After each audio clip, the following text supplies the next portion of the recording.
Welcome back to clean news Rajasthan.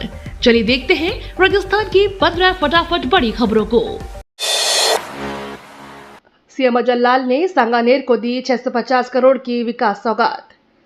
मुख्यमंत्री भजन लाल शर्मा ने जयपुर की सांगानेर क्षेत्र को 650 करोड़ रुपए के विकास कार्यों की सौगात दी है। इस दौरान उन्होंने विभिन्न आधारभूत ढांचा परियोजनाओं और जनहित योजनाओं का शुभारंभ एवं शिलान्यास किया। मुख्यमंत्री ने कहा कि राज्य सरकार राजस्थान के समग्र विकास के लिए लगातार काम कर रही है और हर क्षेत्र में आधुनिक सुविधाएं उपलब्ध कराने का प्रयास किया जा रहा है। उन्होंने बताया कि इन परियोजनाओं से स्थानीय लोगों को बेहतर सड़क, जल, स्वच्छता और अन्य सुविधाएं मिलेंगी। सरकार का लक्ष्य प्रदेश के हर क्षेत्र को विकास की मुख्य धारा से जोड़ना है। तीर्थ यात्रा योजना की लॉटरी निकली, जयपुर के 4817 चयनित। वरिष्ठ नागरिक तीर्थ यात्रा योजना 2026 के तहत ऑनलाइन लॉटरी प्रक्रिया पूरी कर ली गई है। जयपुर जिले के कुल 4817 वरिष्ठ नागरिकों का चयन किया गया है। चयनित यात्रियों को विभिन्न धार्मिक स्थलों की यात्रा का अवसर मिलेगा। योजना का उद्देश्य वरिष्ठ नागरिकों को सुरक्षित और सुविधाजनक तीर्थ यात्रा उपलब्ध कराना है। संबंधित विभाग द्वारा चयनित लाभार्थियों को यात्रा कार्यक्रम, आवश्यक दस्तावेज और अन्य दिशा निर्देशों की जानकारी दी जाएगी। सरकार की इस योजना को वरिष्ठ नागरिकों के बीच अच्छा प्रतिसाद मिल रहा है और बड़ी संख्या में लोगों ने इसके लिए आवेदन दिया था। 19 जिलों में बारिश का अलर्ट, 72 घंटे मौसम रहेगा सक्रिय। राजस्थान में मौसम विभाग ने आगामी 72 घंटों के लिए 19 जिलों में आंधी और बारिश का अलर्ट जारी किया है। कई क्षेत्रों में तेज हवाओं के साथ मध्यम से भारी बारिश होने की संभावना जताई गई है। रतनगढ़ और सरदार शहर में तूफानी बारिश दर्ज हुई है, जिसमें मौसम में बदलाव देखने को मिला। विभाग ने लोगों को खराब मौसम के दौरान सतर्क रहने और आवश्यक सावधानी बरतने की सलाह दी है। बारिश से तापमान में गिरावट और गर्मी से राहत मिलने की उम्मीद है। प्रशासन को भी संभावित स्थिति से निपटने के लिए सतर्क रहने के निर्देश दिए गए हैं।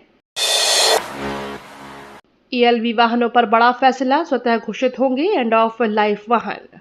परिवहन विभाग ने एंड ऑफ लाइफ व्हीकल यानी ईएलवी वाहनों को लेकर बड़ा निर्णय लिया है। नए प्रावधान के तहत निर्धारित आयु पूरी करने वाले वाहन स्वतः एंड ऑफ लाइफ व्हीकल घोषित कर दिए जाएंगे। इसका उद्देश्य पुराने और प्रदूषण फैलाने वाले वाहनों को सड़कों से हटाकर पर्यावरण संरक्षण को बढ़ावा देना है। विभाग के अनुसार ऐसे वाहनों का पंजीकरण और उपयोग नियमों के अनुसार सीमित किया जाएगा। वाहन मालिकों को समय पर वाहन स्क्रैप कराने या आवश्यक प्रक्रिया पूरी करने के निर्देश दिए जाएंगे। इस कदम से सड़क सुरक्षा और प्रदूषण नियंत्रण में भी मदद मिलने की उम्मीद है। पचपदरा रिफाइनरी उद्घाटन की तैयारियां तेज, सीएम ने की समीक्षा। राजस्थान के बहुप्रतीक्षित पचपदरा रिफाइनरी प्रोजेक्ट के उद्घाटन को लेकर तैयारियां तेज हो गई हैं। मुख्यमंत्री शर्मा ने जयपुर में उच्च स्तरीय समीक्षा बैठक कर परियोजना की प्रगति का जायजा लिया। बैठक में अधिकारियों को सभी कार्य तय समय सीमा में पूर्ण करने के निर्देश दिए गए। प्रधानमंत्री नरेंद्र मोदी के प्रस्तावित दौरे और उद्घाटन कार्यक्रम को देखते हुए सुरक्षा, आधारभूत सुविधाओं और आयोजन संबंधी व्यवस्थाओं पर विशेष जोर दिया गया। मुख्यमंत्री ने कहा कि यह परियोजना प्रदेश के औद्योगिक विकास, रोजगार सृजन और आर्थिक प्रगति में महत्वपूर्ण भूमिका निभाएगी तथा क्षेत्र के विकास को नई गति देगी। खिलाड़ियों की समस्याओं के समाधान को हर बुधवार होगी विशेष जनसुनवाई। राजस्थान राज्य क्रीड़ा परिषद ने खिलाड़ियों और खेल प्रशिक्षकों की समस्याओं के त्वरित समाधान के लिए विशेष जनसुनवाई शुरू की है। इसकी शुरुआत जयपुर के सवाई मानसिंह स्टेडियम स्थित परिषद मुख्यालय से हुई। अब प्रत्येक बुधवार को खिलाड़ियों, कोचों और खेल संघों से जुड़े लोगों की शिकायतें और सुझाव सुने जाएंगे। खेल परिषद के सचिव राजेंद्र मीणा ने बताया कि सबसे पहले दिन विभिन्न खेलों के खिलाड़ी अपनी समस्याएं लेकर पहुंचे, जिनका मौके पर ही निराकरण किया गया। परिषद ने खिलाड़ियों की सहायता के लिए अधिकारियों की जिम्मेदारी तय की है ताकि समस्याओं का जल्द समाधान सुनिश्चित हो सके। सचिवालय में बिना अनुमति फोटो और वीडियो बनाने पर होगा मुकदमा। राजस्थान सचिवालय की सुरक्षा व्यवस्था को और मजबूत बनाने के लिए नए नियम लागू किए गए हैं। जारी निर्देशों के अनुसार अब बिना अनुमति सचिवालय परिसर में फोटो या वीडियो बनाना प्रतिबंधित होगा। नियमों का उल्लंघन करने वालों के खिलाफ कानूनी कार्रवाई करते हुए मुकदमा दर्ज किया जाएगा। अधिकारियों का कहना है कि यह फैसला सुरक्षा और गोपनीयता को ध्यान में रखते हुए लिया गया है। कर्मचारियों, आगंतुकों और अन्य लोगों को इन नियमों का पालन करना अनिवार्य होगा।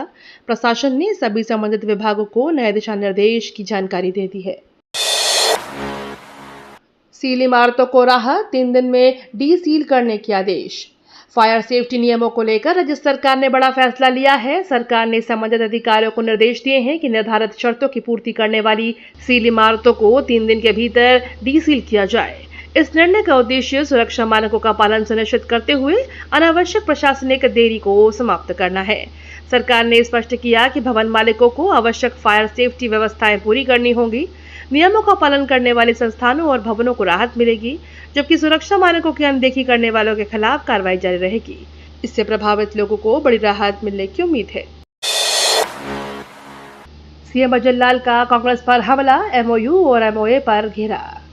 मुख्यमंत्री भजनलाल शर्मा ने कांग्रेस पर निशाना साधते हुए कहा कि विपक्ष केवल ट्वीट का खेल खेलता है, लेकिन उसे एमओयू और एमओए का अंतर तक नहीं पता।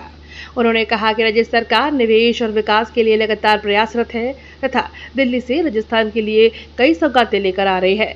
मुख्यमंत्री ने कहा कि सरकार का फोकस रोजगार, उद्योग और बुनियादी ढांचे के विकास पर है। उन्होंने विपक्ष से केवल आलोचना करने के बजाय सकारात्मक सुझाव देने की अपील की और कहा कि राजस्थान विकास की नई दिशा में आगे बढ़ रहा है। कृषि पर्यवेक्षक भर्ती परिणाम जारी, 1 जुलाई से होगा दस्तावेज सत्यापन। राजस्थान कर्मचारी चयन बोर्ड ने कृषि पर्यवेक्षक भर्ती परीक्षा का परिणाम जारी कर दिया है।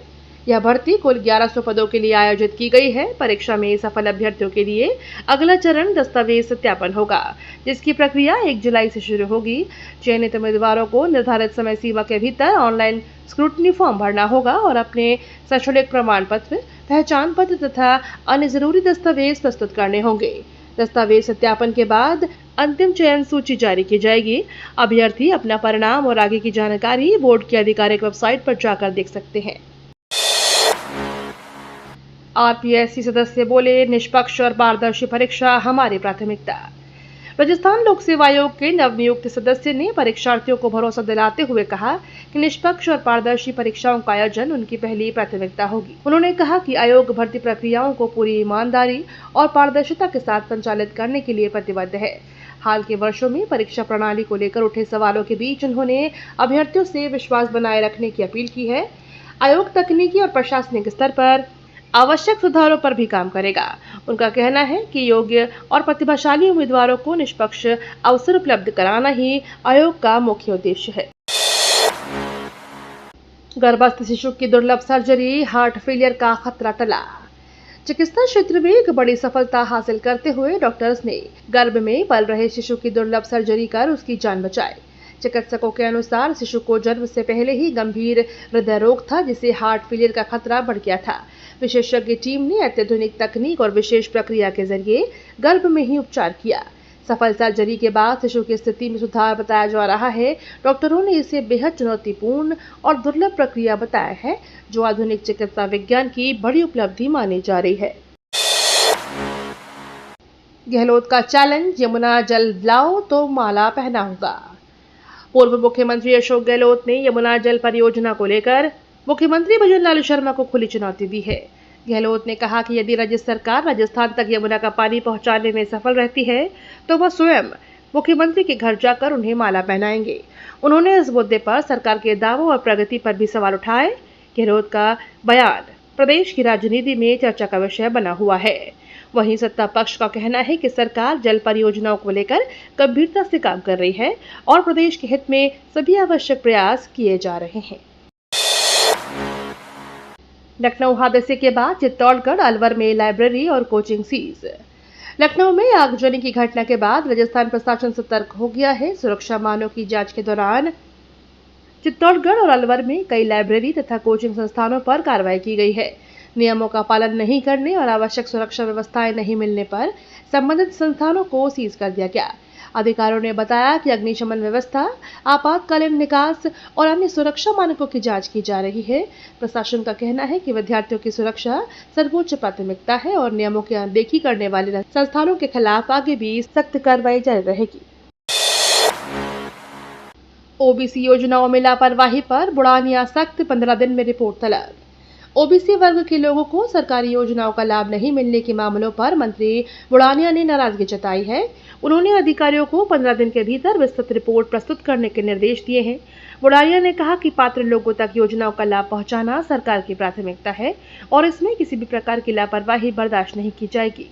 उन्होंने चेतावनी दी कि तय समय में रिपोर्ट नहीं मिलने या अनियमितता पाए जाने पर संबंधित अधिकारियों के खिलाफ कार्रवाई की जाएगी।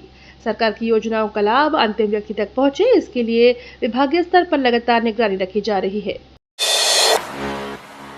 आबू रोड में अब एक साथ नहीं होगी बत्ती गुल, 8,000 राहत। आबू रोड शहर के करीब 8,000 बिजली उपभोक्ताओं को बड़ी राहत मिलने जा रही है।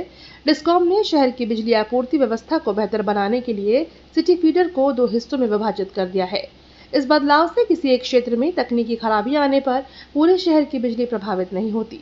उपभोक्ताओं को अधिक निर्बाध और स्थिर बिजली आपूर्ति मिल सकेगी। अधिकारियों के अनुसार इस व्यवस्था से बिजली कटौती की समस्या कम होगी और मरम्मत कार्य भी अधिक प्रभावी ढंग से किए जा सकेंगे। इससे शहर की विद्युत सेवाओं में उल्लेखनीय सुधार आने की उम्मीद है। 785वें स्थापना दिवस पर तस्वीरों में सजी बूंदी की गौरव गाथा। बूंदी के 785वें स्थापना दिवस के अवसर पर फोटो एवं चित्रकला प्रदर्शनी का शुभारंभ किया गया। प्रदर्शनी में बूंदी की ऐतिहासिक धरोहर, संस्कृति, स्थापत्य कला और गौरवशाली इतिहास को तस्वीरों और चित्रों के माध्यम से प्रस्तुत किया गया। बड़ी संख्या में कला प्रेमी, विद्यार्थी और स्थानीय नागरिक प्रदर्शनी देखने पहुंचे। आयोजकों ने बताया कि इसका उद्देश्य नई पीढ़ी को बूंदी की समृद्ध विरासत से परिचित कराना है। प्रदर्शनी में स्थानीय कलाकारों की रचनाओं को भी स्थान दिया गया है, जिससे क्षेत्र की कला और संस्कृति को बढ़ावा मिल सके। RKVY रफ्तार के तहत स्टार्टअप्स के संग MOA, एग्री इनोवेशन को बढ़ावा। RKVY रफ्तार कार्यक्रम के तहत कोहोर्ट 12 के चयनित स्टार्टअप्स के साथ समझौता ज्ञापन यानी MOA पर हस्ताक्षर किए गए। इस पहल का उद्देश्य कृषि क्षेत्र में नवाचार, तकनीकी समाधान और उद्यमिता को प्रोत्साहन देना है। कार्यक्रम के माध्यम से स्टार्टअप्स को मार्गदर्शन, वित्तीय सहायता और विशेषज्ञों का सहयोग उपलब्ध कराया जाएगा। अधिकारियों के अनुसार इससे कृषि क्षेत्र में नई तकनीकों के विकास और किसानों की आय बढ़ाने में मदद मिलेगी। सरकार और संस्थानों की यह पहल एग्री इनोवेशन को नई दिशा देने के साथ साथ कृषि आधारित स्टार्टअप्स इकोसिस्टम को भी मजबूत करेगी। सिंदरू हाईटेक नर्सरी का निरीक्षण, सस्ते मिलेंगे 1 लाख पौधे। कृषि एवं उद्यानिकी मंत्री जोराराम कुमावत ने सिंदरू में विकसित हाईटेक नर्सरी का निरीक्षण किया। इस दौरान उन्होंने पौध उत्पादन और नर्सरी में उपलब्ध सुविधाओं का जायजा लिया। अधिकारियों ने बताया कि मानसून के दौरान किसानों और आम लोगों को रियायती दरों पर करीब 1 लाख पौधे उपलब्ध कराए जाएंगे। मंत्री ने अधिक से अधिक पौधारोपण को बढ़ावा देने और पर्यावरण संरक्षण के लिए जन भागीदारी बढ़ाने पर जोर दिया। उन्होंने नर्सरी की व्यवस्थाओं की सराहना करते हुए पौध उत्पादन और वितरण को और प्रभावी बनाने के निर्देश दिए। JLN अस्पताल में कार्य बहिष्कार, स्वास्थ्य सेवाएं हुई प्रभावित। JLN अस्पताल में वार्ड बॉय और सफाई कर्मियों ने अपनी मांगों को लेकर अनिश्चितकालीन कार्य बहिष्कार शुरू कर दिया है। कर्मचारियों के काम बंद करने से अस्पताल की व्यवस्थाएं प्रभावित हो गई हैं और मरीजों को परेशानियों का सामना करना पड़ रहा है। सफाई व्यवस्था और वार्ड संचालन पर इसका सीधा असर देखने को मिल रहा है। कर्मचारी लंबे समय से विभिन्न मांगों को लेकर आंदोलन कर रहे हैं। अस्पताल प्रशासन और संबंधित अधिकारियों की ओर से कर्मचारियों से बातचीत कर समाधान निकालने के प्रयास किए जा रहे हैं। फिलहाल अस्पताल में व्यवस्थाओं को सुचारू बनाए रखने के लिए वैकल्पिक इंतजाम किए जा रहे हैं। ट्रेन में बीड़ी सिगरेट पीने पर अब लगेगा 2,000 रुपए जुर्माना। रेलवे ने यात्रियों की सुरक्षा और सुविधा को ध्यान में रखते हुए नियमों को और सख्त कर दिया है। अब ट्रेन में बीड़ी सिगरेट या अन्य धूम्रपान सामग्री का सेवन करने पर 2,000 रुपए तक का जुर्माना लगाया जाएगा। रेलवे अधिकारियों के अनुसार धूम्रपान से आग लगने जैसी घटनाओं का खतरा बढ़ जाता है, इसलिए इस पर कड़ी निगरानी रखी जाएगी। नियमों का उल्लंघन करने वाले यात्रियों के खिलाफ कानूनी कार्रवाई भी की जा सकती है। रेलवे ने यात्रियों से अपील की है कि वे यात्रा के दौरान नियमों का पालन करें और सुरक्षित यात्रा सुनिश्चित करने में सहयोग दें। राजस्थान के बांधों में बड़ा जलस्तर, बीसलपुर में 65% पानी। राजस्थान में मानसून की सक्रियता के बीच बांधों में जलस्तर लगातार बढ़ रहा है। जल संसाधन विभाग की ताजा रिपोर्ट के अनुसार बीसलपुर बांध में कुल भराव क्षमता का 65% पानी संग्रहित हो चुका है। प्रदेश के अन्य प्रमुख बांधों में भी जलस्तर में सुधार दर्ज किया जा रहा है। अच्छी बारिश के कारण पेयजल और सिंचाई की स्थिति मजबूत होने की उम्मीद है। विभाग लगातार जल भराव की निगरानी कर रहा है और आवश्यकता अनुसार कदम उठाए जा रहे हैं। विशेषज्ञों का मानना है कि मानसून की यही रफ्तार बनी रही तो जल संकट की आशंका काफी हद तक कम हो सकती है। बाड़मेर में अतिक्रमण पर कार्यवाही, सरकारी जमीन से हटाए झुग्गियां। बाड़मेर शहर में सरकारी जमीन पर किए गए अतिक्रमण के खिलाफ प्रशासन ने बड़ी कार्रवाई करते हुए करीब 20 झुग्गी झोपड़ियों को हटाया।